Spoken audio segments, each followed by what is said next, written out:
I'm interested in what's on your mind. We've got a couple people from the staff here who will help keep some notes so that I can follow up where and when I can. I will say that there is one last topic that comes up a lot when I move around the state that has nothing to do with a particular program or policy, but it has to do with politics. Politics itself. And what a total turnoff it is for a lot of good people. Not you, I hope, anyway, you're here, but people you know. You know, your friends, your families, your neighbors maybe. You think about politics and you think of two heads on TV or two voices on the radio screaming at each other from the polar extreme of any idea. And gotcha games, and dime dropping, and all kinds of smear tactics and so forth, as if how to win is really preeminent. And principle and vision is for the naive and the unsophisticated. And it's causing a lot of really good people to check out and to give up. And I'm not just talking about at election time, I mean out of civic life itself. And that's why we get what we get. You know, I don't know if you've ever done this. I used to turn to Diane, my wife, after disappointing election outcomes, and I'd say, who votes for these people? Ever done that? How do we get this? I haven't done that for a long time, but I think we get the leadership we deserve. And I think that is about good people saying, you know what, that's not my thing.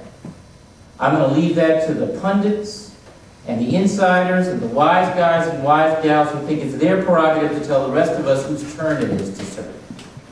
And I will tell you, I am proud to be a Democrat, but I don't think the Democratic Party has been helpful on this point lately.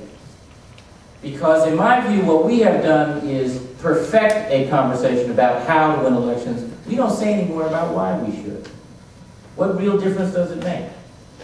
We've got candidates, even in our race right now, doing their level best to blur any difference between us and the opposition as a tactic to win, without saying what it is we would do with that power once we win. If it's two choices that are the same, what real difference does it make? And see, I think it matters that we decide what it is we stand for, because while we've been having that debate, there's another vision of government that's been spreading. And that's a vision that says government is bad, and that it exists for the well-connected and powerful, that it doesn't do anything important enough to be done by anybody competent, let alone committed. And then all of us, everybody in this wonderful little theater, but especially poor people and vulnerable people, are on their own. And good luck. And see, I don't think that's a hypothetical vision. I think that's the vision of government that was on display in the Gulf Coast after Katrina. Yeah.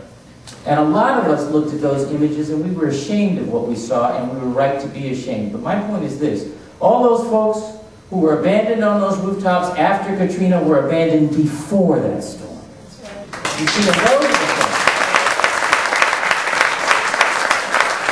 are the folks and the ones just like them here in Massachusetts who are flat on their backs, and the middle class who are 1 month away from being just like that and deeply anxious about it, and who don't think anyone is listening to them.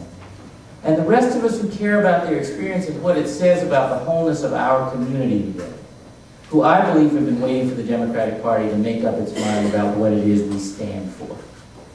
So I am asking people all over the Commonwealth to stand with me. And if you do, we will stand for something this time. And by the way, not that old, background noise about government trying to solve every problem in everybody's life, but the simple and I think decent premise that government has a role to play in helping us help ourselves. So that when people say government is bad, I think it's time for us all to start saying, wait a minute, government is us. It's you and me. And so we ought to insist every time that that be smart and effective and efficient and pragmatic and compassionate, because that's the best of who we are and the best of what we have. And if that's the kind of community that you're interested in rebuilding across the Commonwealth and the kind of government you want to reflect your best values, that's the kind of government I'm ready to lead. And I'd love to have your help. I'm glad to be with you.